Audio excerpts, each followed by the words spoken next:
ആലപ്പുഴയിൽ ഏറ്റവും കൂടുതൽ ശ്രദ്ധ വേണ്ടത് കുട്ടനാടൻ മേഖലയിൽ തന്നെയാണ്.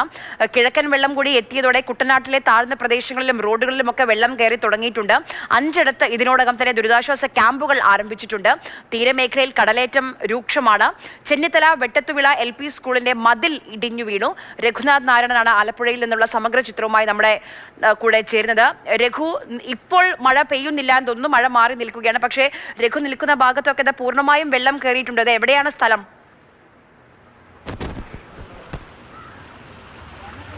ആര്യ, ഇന്നലെ വൈകുന്നേരം ശേഷം കാര്യമായ മഴ പെയ്യുന്നില്ല എന്നുള്ളത് ആശ്വാസകരമായ കാര്യമാണ്. പക്ഷേ കുട്ടനാടിനെ സംബന്ധിച്ചിടത്തോളം മഴ മാറി നിന്നിട്ട് കാര്യമില്ല. ഈ പമ്പയിലൂടെയും അച്ചൻകോവിലൂടെയും മണിമലയാറിലൂടെയും ഒക്കെ ഈ കിഴക്കൻ വെള്ളം ഒഴുകിയെത്തുമ്പോൾ കുട്ടനാട്ടിലെ താഴ്ന്ന പ്രദേശങ്ങളൊക്കെ വെള്ളത്തിനടിയിലാകും. ഇത് തിരുവല്ല അമ്പലപ്പുഴ റോഡാണ്. ഇത് ഒരു റോഡിൻ്റെ അവസ്ഥ മാത്രമല്ല, കുട്ടനാട്ടിലെ ഭൂരിഭാഗം പാതകളുടെയും ഇടറോഡുകളുടെയും ഒക്കെ അവസ്ഥ ഇതുതന്നെയാണ്. കാരണം സമുദ്രനിരപ്പിൽ നിന്നൊക്കെ അത്യാവശ്യം താഴ്ന്നിറങ്ങി സമുദ്രനിരപ്പിനോടൊക്കെ ചേർന്ന് നിൽക്കുന്ന പ്രദേശമായതുകൊണ്ട് തന്നെ ചെറിയ ഒരു വെള്ളം മതി കുട്ടനാടിനെ മുക്കാൻ. പക്ഷേ ഇവിടെയൊന്നും ഗതാഗതം പൂർണ്ണമായി നിരോധിക്കുന്ന അല്ലെങ്കിൽ ഗതാഗതം പൂർണ്ണമായി സ്തംഭിക്കുന്ന അവസ്ഥയായിട്ടില്ല. ചേട്ടാ, വെള്ളം എങ്ങനെയുണ്ട്? ഇതാ കളി ഈ വലിയ റോഡ് പണിഞ്ഞതാ, ഇപ്പം കണ്ടില്ല ഇവിടെ വെള്ളം. ഞങ്ങളുടെ അവിടെ ഇത് തന്നെയാണ് ഗതി. ഞങ്ങളുടെ ഭാരതോണ്ട് അവിടെ തെക്കോട്ട് പോകുന്ന വഴി ഇത് തന്നെയാണ് ഗതി. റോഡ് ഉണ്ടാക്കിയതാ, ഇപ്പം 4-5 വർഷമായി, ഇതുവരെ പൂർത്തിയായിട്ടില്ല. നിങ്ങൾ അങ്ങോട്ടൂടെ വാ, അതോടെ കണ്ടിട്ടു. മുറ്റത്തുമായി പെരക്കാത്തിന് 4-5 കൂടെ കയറി കഴിഞ്ഞാൽ പെരക്കാത്ത് കയറും. അതേ രീതിയിലാണ് കിടക്കുന്നത്. തലവടി പഞ്ചായത്ത് 10ാം വാർഡിൻ്റെ തെക്കേ അറ്റം.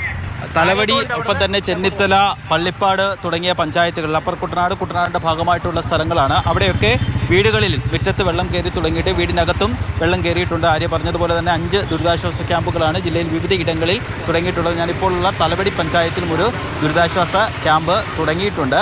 അത്ര രൂക്ഷമായൊരു സാഹചര്യം നിലവിലില്ല. കാരണം കുട്ടനാട്ടുകാരെ സംബന്ധിച്ചിടത്തോളം ഈ വെള്ളപ്പൊക്കവും അവരുടെ ഒരു ജീവിതത്തിൻ്റെ ഭാഗം തന്നെയാണ്. വർഷത്തിൽ പലതവണ 3-4 തവണ വെള്ളം കയറി ഇറങ്ങി ഇങ്ങനെ പോകുന്നു. പക്ഷേ ഈ ചേട്ടൻ പറഞ്ഞതുപോലെ തന്നെ ഈ റോഡൊക്കെ പുതിയതായിട്ട് പണിതതാണ്.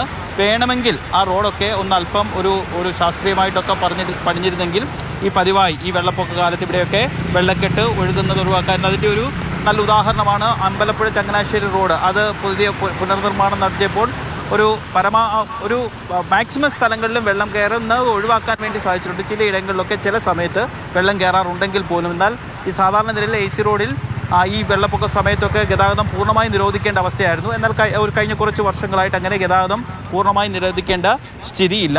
ഇതാണ് പൊതുവേ കുട്ടനാടിൻ്റെ ഒരു അവസ്ഥയുള്ളത്.